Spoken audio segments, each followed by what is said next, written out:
प्रिय साथियों, आज के इस वीडियो में हम अभिज्ञान शाकुंतलम नाटक के तीसरे अंक के 16वें पद्य से आगे अध्ययन करेंगे। इससे पहले वाले वीडियो में हम देखते हैं कि राजा दुष्यंत मालिनी नदी के किनारे स्थित लता मंडप में स्थित तीनों सखियों यानी प्रियंवदा, अनुसुईया और शकुंतला के समक्ष अवसर पाकर के राजा दुष्यंत उपस्थित हो जाते हैं और शकुंतला से कहते हैं कि जैसी आपकी स्थिति है उससे ज़्यादा मेरी स्थिति है, अर्थात मैं आपसे भी ज़्यादा आपके प्रति आकर्षित होकर के काम पीड़ित हूँ।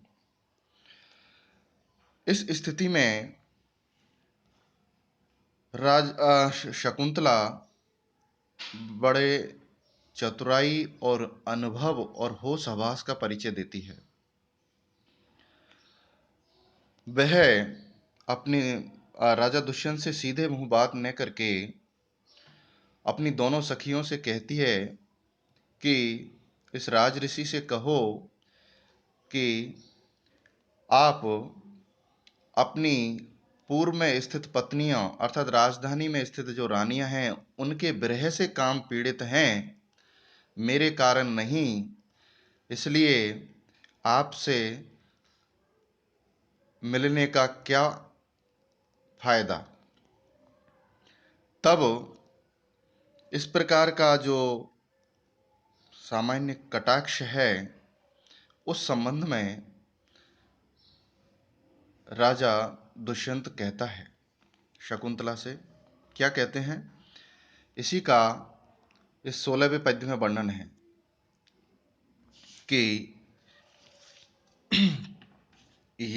इदमनन्यपरायणमन्यथा हृदय सन्निहिते हृदयं मम यदि समर्थ्यसे मदिरेक्षणे मदनवान हतोऽस्मि हतः पुनः।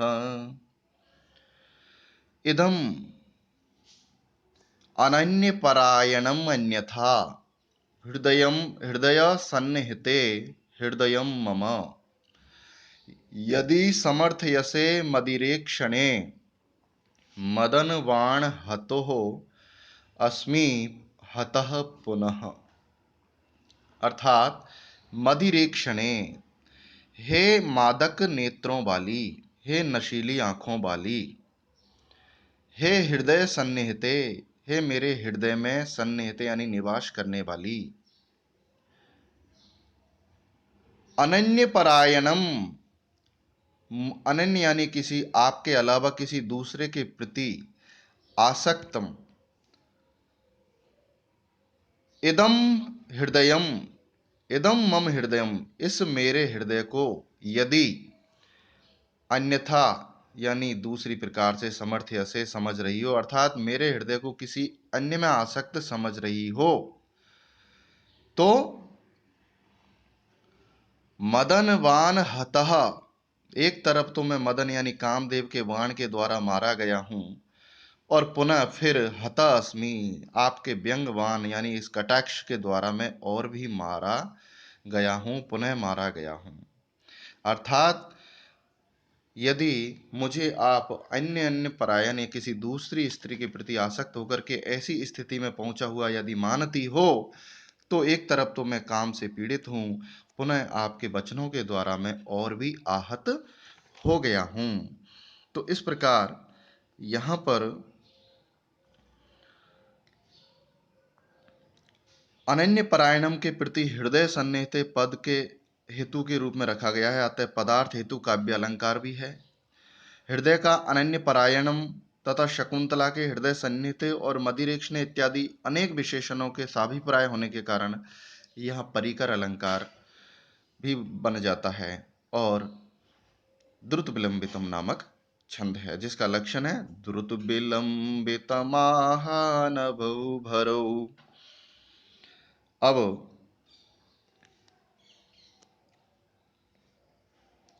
जब अनुसुईया पुनः अपने बात को पक्का करती है, इससे पता लगता है कि वो सहज आकर्षण में बंध करके स्वयं को पदच्युत नहीं कर रही हैं, आकर्षण के साथ साथ पूरे होश हवास में अपना प्रेम प्रस्ताव रख रही हैं कि हम केवल एक शारीरिक सुख नहीं लेना चाहते, बल्कि एक पत्नी के रूप में हमें स्वीकार करो, तब ही हम आपके प्रेम प्रस्ताव को स्वीकार करेंगे। इसी भाव को अनुसुईया अपने कथन में कहती है।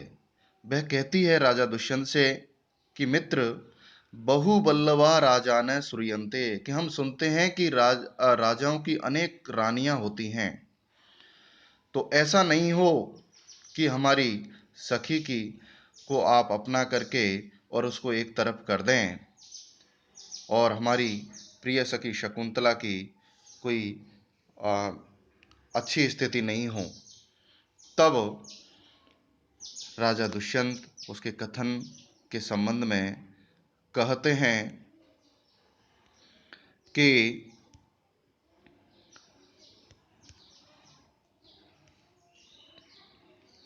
परिग्रह बहुत्वेऽपि द्वे प्रतिष्ठे कुलस्य मे समुद्र रसनां च उर्वीं सखी च युवयोर सखीम।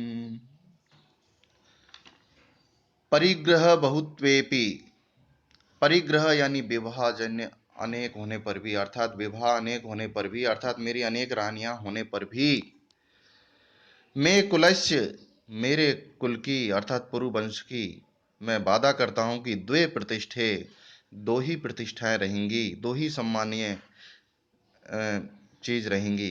कौन कौन सी? एक तो समुद्र रसना च उर्वीम, समुद्र रसना उर्वीम, समुद्र रूपी मेखला है जिसकी, अर्थात समुद्र रूपी सीमा है जिसकी, ऐसी ये पृथ्वी जिस पर मैं शासन करता हूं।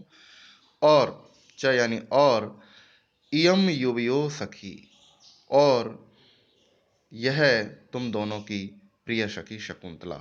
मैं इतना वादा करता हूं कि ये दो ही मेरे कुल की महत्वपूर्ण प्रतिष्ठाएं रहेंगी, अर्थात मैं उनको एक महारानी और पटरानी का दर्जा दे करके अपनी पत्नी के रूप में स्वीकार करता हूं।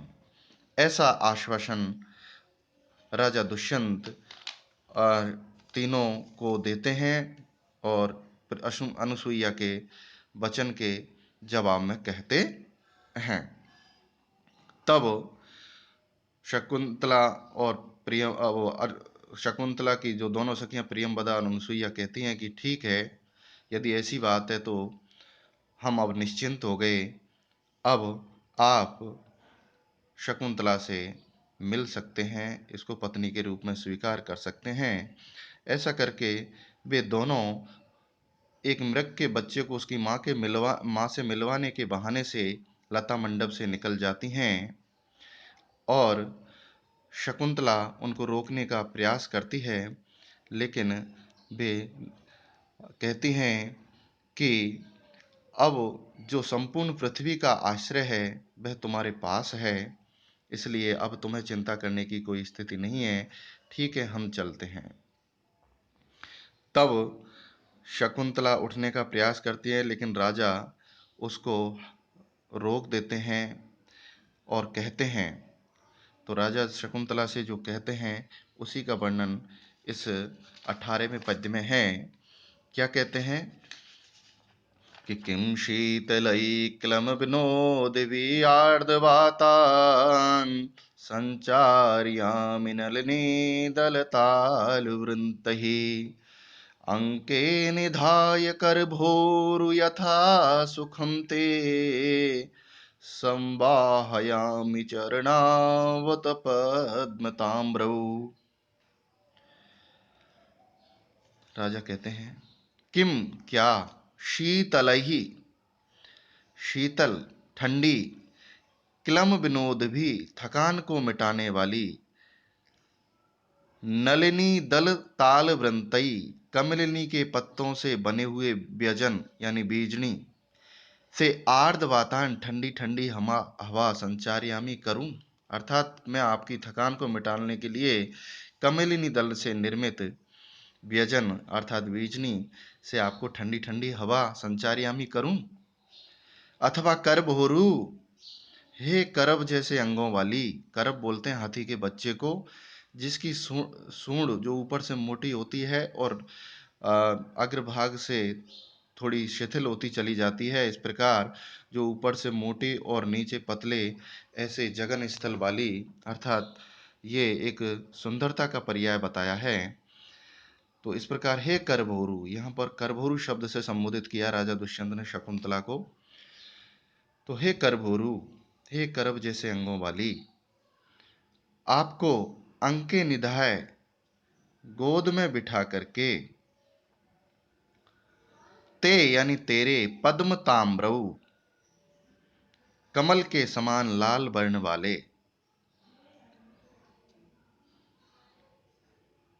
लाल वर्ण वाले चरणों को, चरणों को, उत अथवा और, यथा सुखम जिससे आपको सुख मिल सके वैसा, संभावयामी अर्थात दबाऊं, अर्थात आपके पैरों को गोद में रख करके जिससे आपको सुख मिल सके ऐसा मैं उनको पैरों को दबाऊं।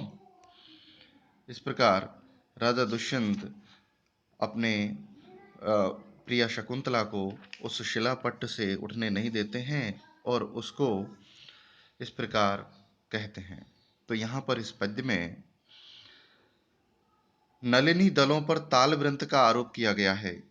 इस प्रकार यहाँ पर परिणाम अलंकार है और करभुरु और पद्म ताम्रऊ इन विशेषणों के साभिप्राय होने से यहाँ पर परिकर अलंकार भी है और बसंत तिलका नामक छंद है।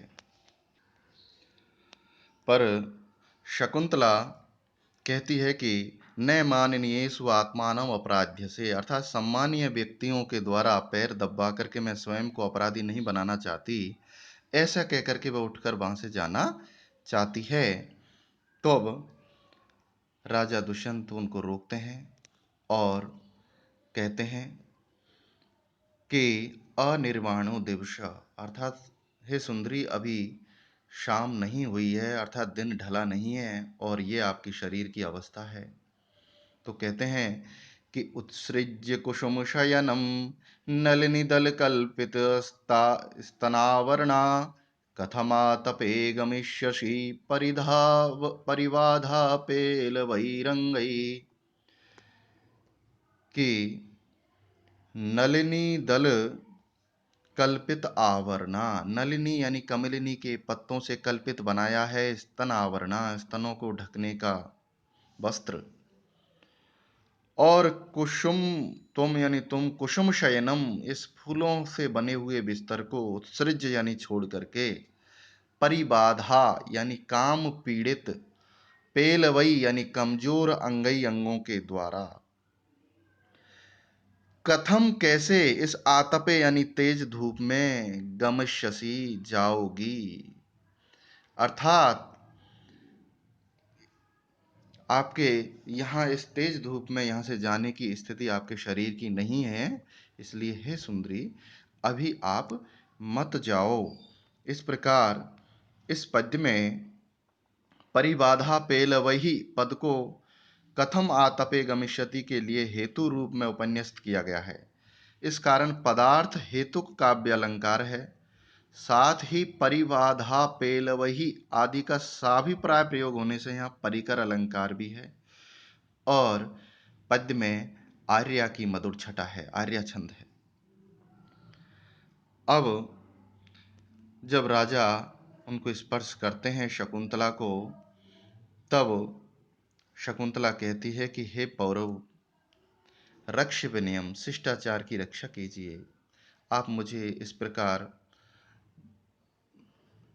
मेरे साथ इस प्रकार का व्यवहार मत कीजिए, क्योंकि मैं ऐसा करने में पूर्णतः स्वतंत्र नहीं हूँ। मैं काम पीड़ित हूँ पर अपने आप को पूरी तरह आपके लिए समर्पित करने में असमर्थ हूँ। तब राजा कहते हैं तो क्या गुरुजनों यानी गुरुजनों के भय से ऐसा नहीं कर पा रही हो? अरे आपके संबंध में कुलपति कण्व अच्छे से जानते हैं और वह स्वयं आपको एक योग्य पति को देना चाहते हैं, तो इस संबंध में हम दोनों के गांधर्व विवाह यानी प्रेम विवाह के संबंध में कोई दोष नहीं मानेंगे और हमारे प्रेम व्यापार को, प्रेम विवाह को, गांधर्व विवाह को वे स्वीकार कर लेंगे।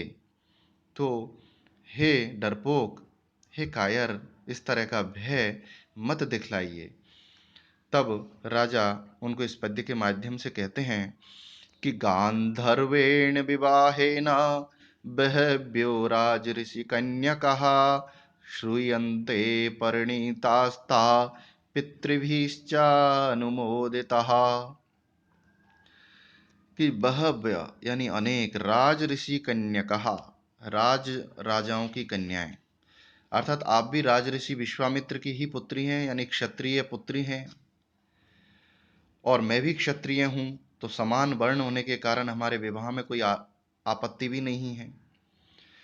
तो अनेक राजऋषि कन्याएं गांधर्वेन विवाहेना, गंधर्व विवाह के द्वारा परिणीतः, विवाहित हुई हैं, अर्थात उन्होंने गंधर्व विवाह किया है, प्रेम विवाह किया है।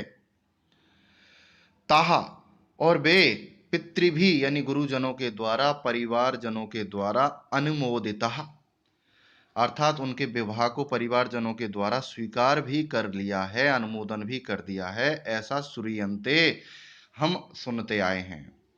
तो आप भी क्षत्रिय हो, मैं भी क्षत्रिय हूँ, तो हम दोनों के विवाह में, प्रेम विवाह में ऐसी कोई आपत्ति नहीं होनी चाहिए, क्योंकि क्षत्रियों में गांधर्व विवाह प्रचलित है और सामान्यतः सभी के द्वारा वह स्वीकार भी होता है। तो हम जो आपसी प्रेम व्यवहार कर रहे हैं, आपसी प्रेम विवाह का जो एक दूसरे के बंधन में बंधने का जो आकर्षण है हमारा, और हम उसको दोनों स्वीकार भी कर रहे हैं, तो इसमें कोई आपत्ति नहीं होनी चाहिए गुरुजनों को, तो बल्कि वो तो उसको अच्छा ही मानेंगे। तो यहाँ पर विवाह के जो 8 भेद बतलाए हैं, कौन कौन से?